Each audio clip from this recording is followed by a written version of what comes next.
NDTV प्रकरण, इसे पत्रकारिता का अंत मानने की निराशा से बचें। रवीश कुमार की पूंजी उनको मिलती रही गालियां भी हैं।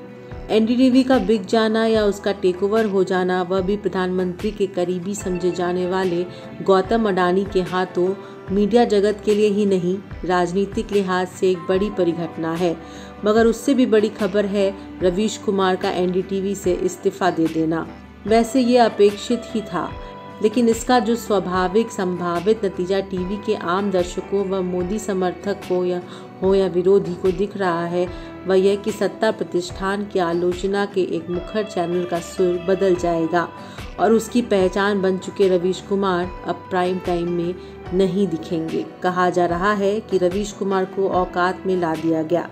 इस घटना पर आम मध्यम वर्गीय की प्रतिक्रिया पर गौर करें तो आसानी से पता चलता है कि रवीश कुमार की क्या हैसियत बन चुकी थी या है। बहुतों की नज़र में यह एक हादसा है। अनेक सोशल मीडिया चैनलों पर कल से लेकर आज चर्चा का एक प्रमुख विषय यही था। पैनलिस्ट तो अपने रुझान के अनुरूप बोल रहे थे, मगर उस चर्चा पर साइट से दर्शकों के जो कमेंट आ रहे थे, उनमें इसे स्वतंत्र पत्रकारिता का अंत बताने और रवीश कुमार की प्रशंसा के अलावा उनकी और उन जैसों के लिए भद्दी गालियों की बौछार भी हो रही थी। एक तरफ एनडीटीवी और रवीश कुमार के इस हर्ष और पर शोक था, तो दूसरी तरफ आह्लाद। जाहिर है किसी को पसंद हो या ना हो, रवीश कुमार कल तक हिंदी इलेक्ट्रॉनिक मीडिया का एक खास नाम था, शायद आगे भी रहेगा। रवीश कुमार को आप पसंद कर सकते हैं या नापसंद, उनको इग्नोर नहीं कर सकते। और अपनी यह हैसियत बिहार के एक छोटे शहर मोतिहारी पूर्वी चंपारण से निकले रवीश कुमार ने अपनी मेहनत और सच को सच और गलत को गलत कहने की हिम्मत से बनाई है। उनकी बोली भाषा और अंदाज में ज़मीनी जुड़ाव दिखता रहा, यही उनकी पूंजी भी बनी। जाने अनजाने उनसे भी गलती हुई होगी, मगर बिना शक वे आमतौर पर आम आदमी के पक्ष में खड़े दिखते रहे। एनडीटीवी के बिकने या उसके टेकओवर के डिटेल में जाने की और इसमें चैनल के मालिक प्रणय रॉय की क्या भूमिका थी, ये जानने में मेरी खास रुचि नहीं है। मगर यह संदेह करने का पर्याप्त कारण है कि दरअसल ये सारा खेल ही इसी मकसद से किया गया कि एक सत्ता विरोधी आवाज़ को कुंद कर दिया जाए, और यह किनके हित में हुआ, यह अनुमान लगाना कठिन नहीं है। कभी प्रखर निर्भीक पत्रकारिता के प्रतीक रहे प्रणय रॉय के लिए अभी सिर्फ इतना कह पाना ही होगा कि हर कोई रामनाथ गोयनका नहीं हो सकता। कमाल ये कि रवीश को नापसंद करने वाले बहुतेरे लोग भी प्राइम टाइम देखते थे। एक तो सत्ता विरोधी मीडिया से सही खबर मिलने की गुंजाइश रहती है, दूसरे इसलिए कि रवीश की कोई गलती ढूंढ सके जिस आधार पर उसे गाली दे सके, उसे पक्षपाती और बायस्ड बता सकें। ऐसे अधिकतर लोग सरकार और व्यवस्था की कमियां गिनाते रवीश के चुभते सवालों से परेशान लोग थे, तो तटस्थ होने का दावा करते रहे। मगर रवीश के कथित एकांगीपन की तुलना वे अर्नब गोस्वामी और सुधीर चौधरी जैसे से करते रहे। एक सत्ता प्रतिष्ठान की खुलेआम निर्लज्ज चापलूसी करता है, नफरती अभियान में शामिल है, और दूसरा हर असहमत आवाज़ को कुचलने पर आमादा सत्ता की मुखालफत करने की जोखिम उठा रहा है।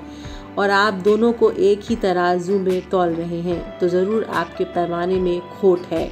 मोदी मुरीदों के लिए तो खैर रवीश कुमार एक गाली ही हैं। वे उसे खुलेआम माँ बहन की गाली देते भी रहे।